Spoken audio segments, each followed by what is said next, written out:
2023년에는 금리 인하에 대한 이야기도 계속해서 나오고 있어요. 네. 교수님은 어떻게 보세요? 인하할 거라고 보시나요? 저는 2023년에는 금리 인하 어렵다. 시스템적, 구조적 리스크가 있지 않는 한 금리를 인하하기는 좀 어렵다. 실물 경제를 먼저 보고 지금 나타나는 경제 현상, 사례를 먼저 보고 거기에 필요한 이론들만 공부합니다. 경제를 모르면 당한다.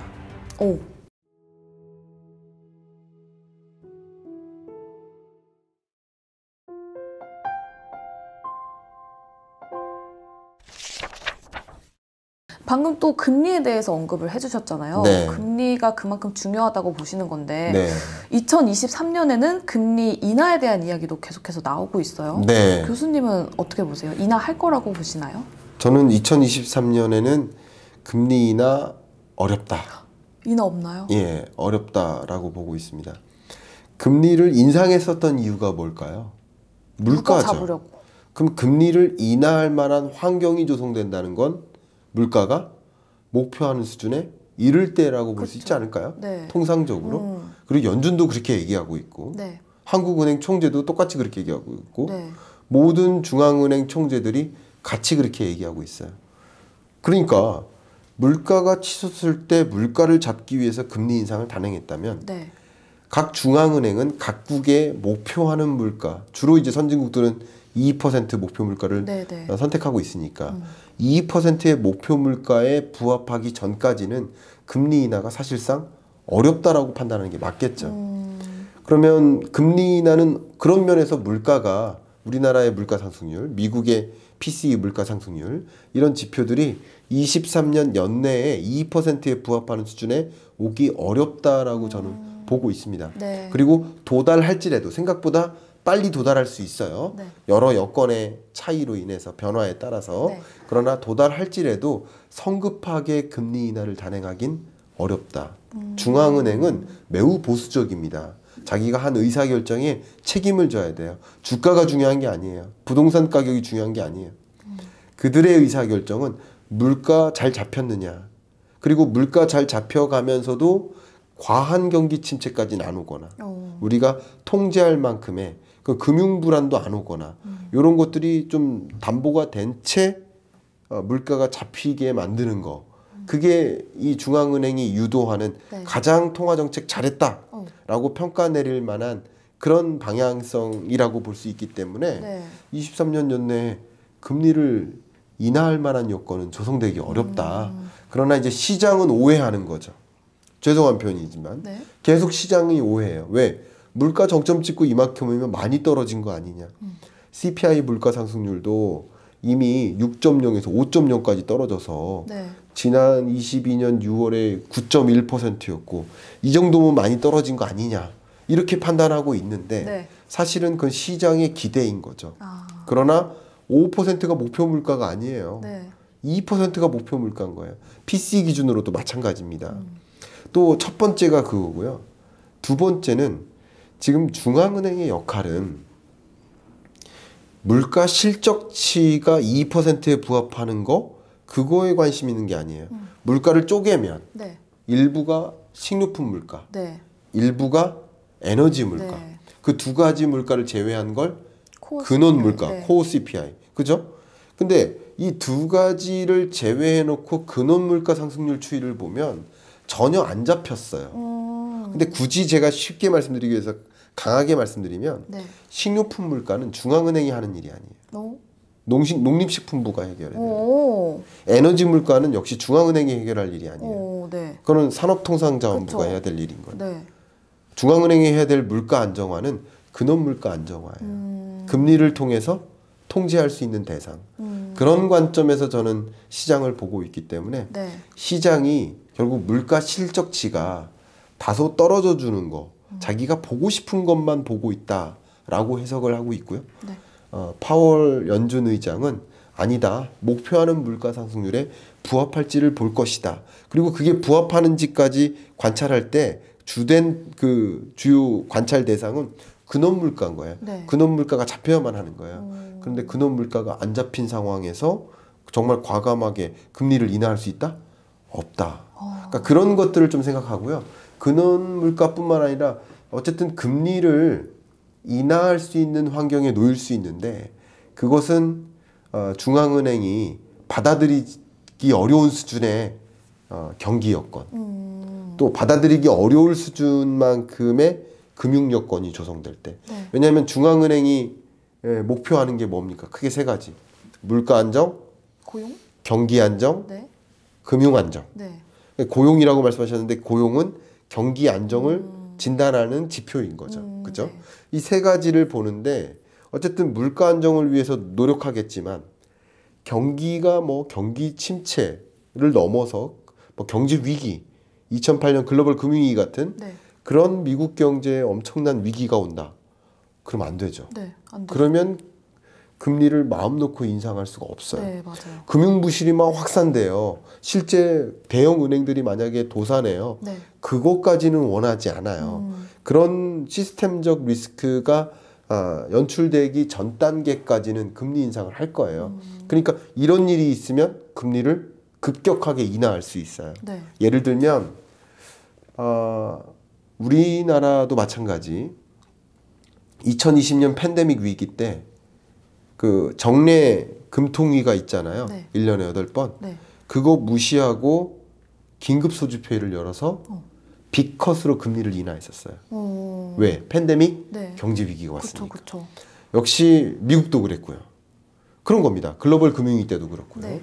그런 시스템적 리스크가 등장해서 경제위기가 온다. 그러면 어쨌든 물가라는 목표를 뒤로 미뤄요. 일단 경제위기부터 방어해요. 네. 그러니까 긴급소집회의를 열어서라도 금리를 인하하는 거예요. 그러니까 저는 이제 이렇게 말씀드리는 것이 금리를 인하할까라는 것을 판단할 때 이런 조건, 경제위기나 금융위기 같은 시스템적, 구조적 리스크가 있지 않는 한 네. 금리를 인하하기는 좀 어렵다라고 보는 근거가 됩니다. 네. 그리고 역시 금리나 물가, 이거 금리와 물가의 관계를 가지고 네. 구체적으로 설명드릴 때 물가가 아직 안 잡혔는데 금리를 인하하기는 어렵다. 그러니까 이런 여러 가지 기준을 가지고 여러분이 판단하신다면 네. 아마도 저는 그렇게 생각해요. 시장에 이렇게 흔들려 가면서 경제를 뒤틀어진 시각으로 이제 보기보다는 좀 내가 파월이다. 네. 내가 제롬 파월 연준 의장이다. 혹은 내가 FMC 위원이다라고 입장을 바꿔놓고 판단할 수 있는 근거가 됩니다. 그리고 올바른 경기 판단, 또 금리 인상 시나리오에 대한 예측, 네. 그런 것들이 가능해지지 않을까 생각합니다. 이렇게 금리에 대해서도 너무 쉽게 잘 풀어주시고 네. 저는 사실 그 근원 물가를 네. 중요하게 봐야 되는 이유를 정확하게 몰랐거든요. 근데 이렇게 설명을 해주셔서 쏙쏙 들어왔는데 네. 금리는 오케이. 이제 대충 알 것 같아요. 네. 대충이란 말이 조금 송구하지만 어느 정도 네. 어느 정도 알 것 같아요. 네. 그러면 우리는 환율도 사실 봐야 되잖아요. 네. 환율에 대한 이야기도 책 안에 있나요? 맞아요.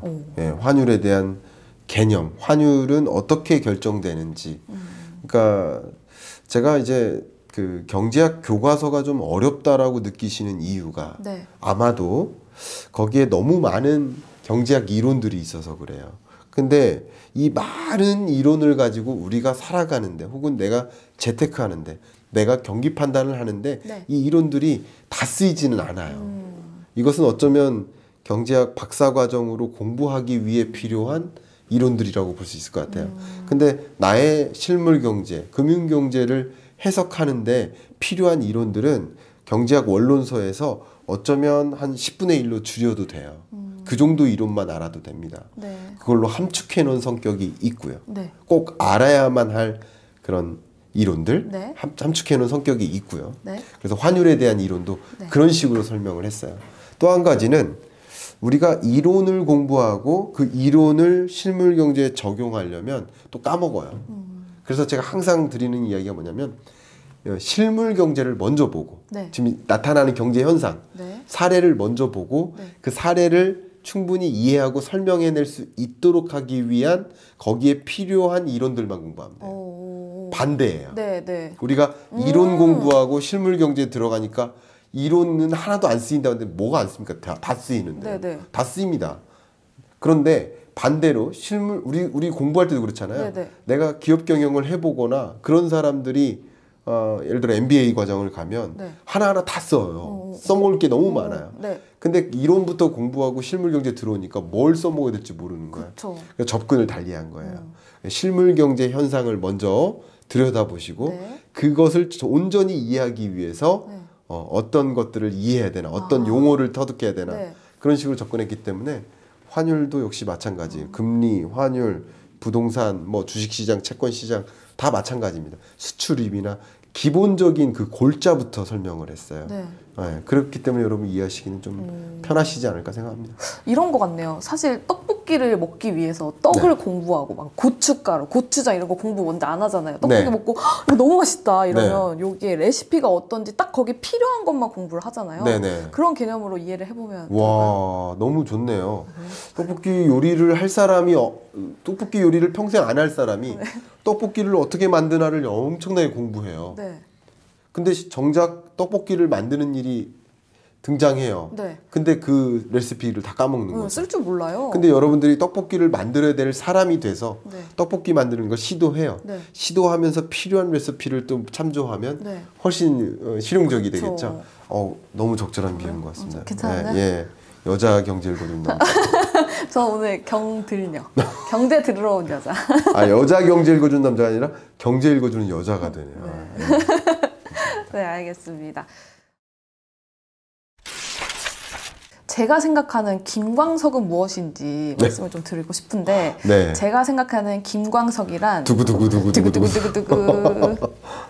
SNS다. SNS다. 네. 이게 뭡니까? 추측이 안 되죠. 소통? 그러나요? 소통도 있고 예. 사실 저는 SNS 보면서 자극도 많이 받고 네. 공부도 많이 하고 예. 나한테 어떤 게 필요한지 찾아보는 스타일이고 역시 MZ세대시네요. 전 MZ니까 MZ예요 네. 또?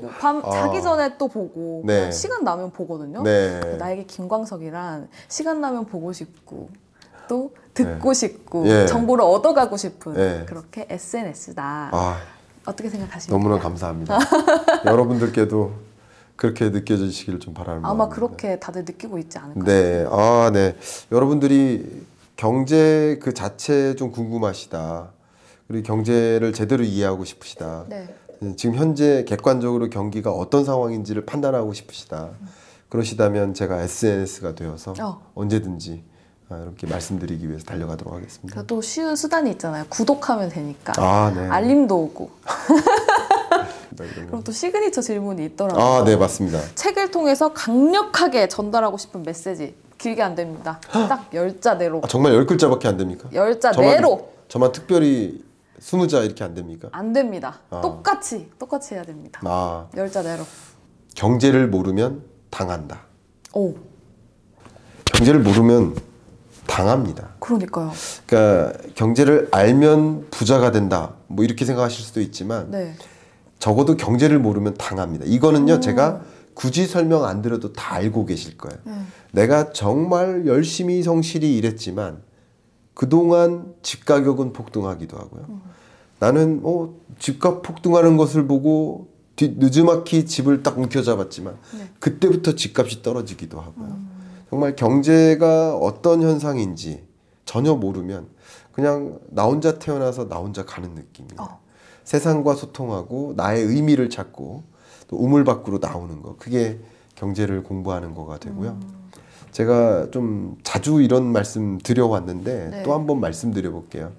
23년 전망서에도 이런 표현을 썼었는데 철부지. 네. 이 철은 계절을 뜻해요. 부지는 알지 못한다. 네. 그럼 철부지는 계절 변화를 모른다. 네. 그럼 농부가 농사 지을 때 봄에 뭐 합니까?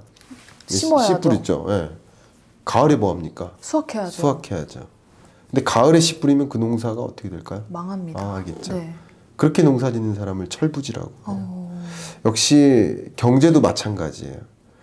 경제가 지금 어떤 계절인가, 어떤 국면인가를 정확하게 이해하고 네.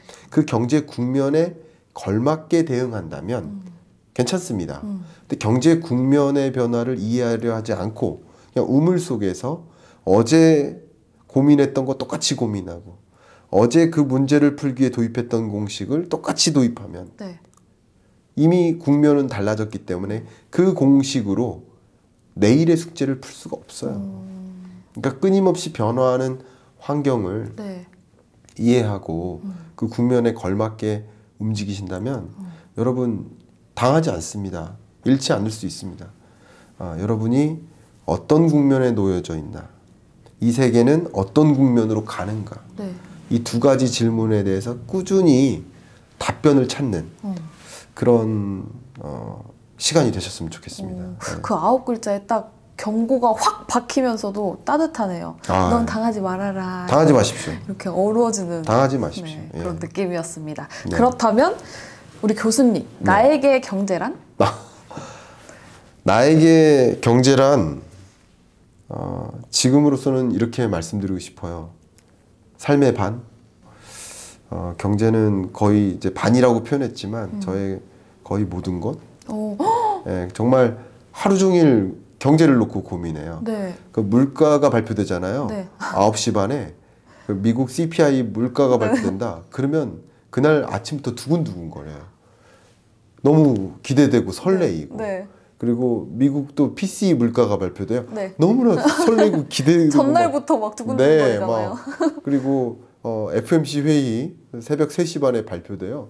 그러면 새벽에 일어나가지고 그걸 네. 기다려요, 결과를. 네. 이렇게 그 경제를 하루 종일 생각하면서 살아가고 있어서 그게 여러분 그렇게 경제 공부를 이제 하시다 보면 하나하나가 즐겁습니다. 아마 우리 아나운서님은 잘 모르시겠지만 네. 그 떠오르는 노래가 있어요. 어떤 거요? 그 옛날 노래인데 어떤 그녀를 만나기 전 100m 전. 모르시죠? 한번 불러주세요. 그녀를 만나기 곧 100m 전이라는 노래가 있어요. 들어본 것 같은데. 네, 옛날 노래예요. 네네. 그 노래의 감정으로 그녀를 만나기 전에 막 싱쿵싱쿵 하잖아요. 네. 그런 감정으로 경제 지표가 발표될 때마다 이렇게 싱쿵싱쿵하면서 기다립니다. 경제가 거의 저의 거의 삶의 반 그런 것 같습니다. 그럼 경제 읽어주는 남자는 네. 뭔가요? 경제 읽어주는 남자는 그냥 is equal to 김광석. 그냥 나다. 예, 경제 읽어주는 남자는 저죠. 저 자신입니다. 경제 읽어주는 남자라는 닉네임을 처음 부여받았었던 게 네. 2017년이었던 것 같고 그때 네. 처음 이렇게 누가 닉네임을 주셨어요. 그랬다가 이 닉네임이 너무 좋아서 네. 바로 이제 상표권 등록 절차로 갔고 네. 그리고 경제 읽어주는 남자로 책을 냈고 그 이후에 지금까지 이렇게 채널도 제 채널도 이제 갔고 제 채널은 좀 늦게 시작했지만 경제 읽어주는 남자는 꽤 오래됐습니다. 그냥 경제 읽어주는 남자는 제 상표권이고 네. 그게 김광석입니다. 멋있다. 너무 행복합니다. 부러워요. 가지세요. 경제 읽어주는 여자로 등록하세요. 그럼 더 공부를 해보고 네. 저는 하는 걸로. 네. 알겠습니다. 감사합니다. 저한테 또 질문하실 게 있으시다고. 네. 보통은 이제 제가 진행하면서 질문 드리는 건데 네. 책인싸에 출연하신 소감을 보통 여쭙는데 네. 이 책인싸를 처음 진행을 맡아보신 소감을 여쭙고자 합니다. 소감. 자, 네. 나에게 책인싸란? 저에게 책인싸란 알고리즘이다. 알고리즘이다. 네. 네. 제가 굳이 찾아보지 않아도 듣고 네. 싶은 걸 다 듣게 해주고 알려주고 네. 그런 게 너무 좋네요. 거기다 유용하기까지. 그렇군요. 또 즐거워요. 재밌네요. 경제 읽어준 남자 이 책인싸는 알고리즘이다. 네. 너무나 좋은 표현 해주셨고요. 네. 오늘 이렇게 한치의 머뭇거림 없이 네. 우리 책인싸 진행을 맡아주셔서 너무나 감사하고 또 제가 매경TV에는 그냥 불러만 주시면 무조건 와주세요. 뛰어가겠습니다. 꼭 네. 와주세요. 나중에 제가 경제 읽어주는 여자 해도 꼭 와주세요. 그렇게 하겠습니다. 너무 감사합니다. 네. 감사합니다. 네, 감사합니다.